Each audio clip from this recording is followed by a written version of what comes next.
নমস্কার সকলকে, কেমন আছো সবাই? আশা করি সকলে ভালো আছো, সুস্থ আছো।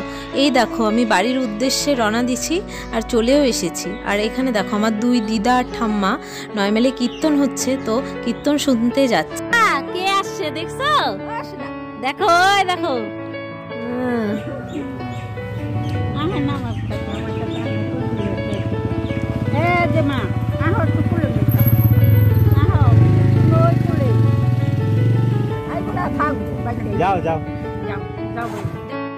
এই দেখো বাড়িতে এসে দেখি মা বাবাকে খেতে দিচ্ছে।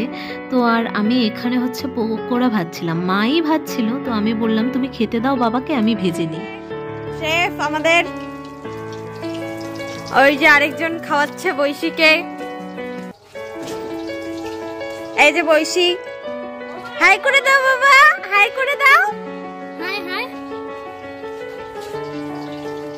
হাই করে দাও, এই যে হাই। তারপর এখানে দেখো, এখানে হচ্ছে আমার মেয়ের অন্নপ্রাশনের এটা পোস্টার বানিয়েছিলাম, তো সেটা বৈশীর মানি এই যে নিয়ে এসেছে, নিয়ে এসে দেখো কি সুন্দর ডেকোরেশন করেছে। আর এখানে দেখো শালিরা জামাইবাবু এই যে মিলে এখানে গল্প আড্ডা দিচ্ছিল। আর তারপরে এই দেখো আমার মেয়েকে খাওয়ানো নিয়ে যে কি ঝামেলা, কি আর বলবো তোমাদের। এই দেখো ও এখানে এই দেখো বসে আছে, দোল খাচ্ছে, আর আমি ওখানে খাওয়া নিয়ে বসে আছি।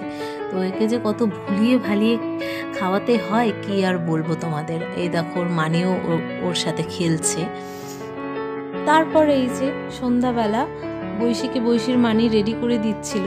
তো আমাদের 9 মাইলে কীর্তন হচ্ছে, তো আমরা কীর্তনে যাব। তো মার একটু মানত ছিল যে বৈশীকে নিয়ে একটু বাতাসা ছিটাবে, তার জন্য এই যে কীর্তনে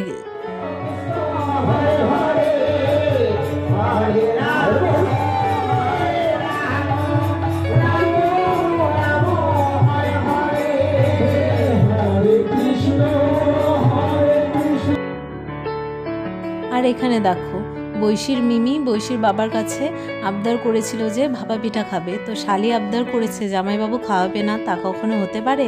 এই যে আমরা ভাপা পিঠা খেয়ে নিচ্ছিলাম। তারপরে এই যে দেখো বৈশীকে ওর দাদুর দোকানে এসে কত দুষ্টুমি, এটা হাতাবে ওটা হাতাবে, বারণ করলেও শুনবে না।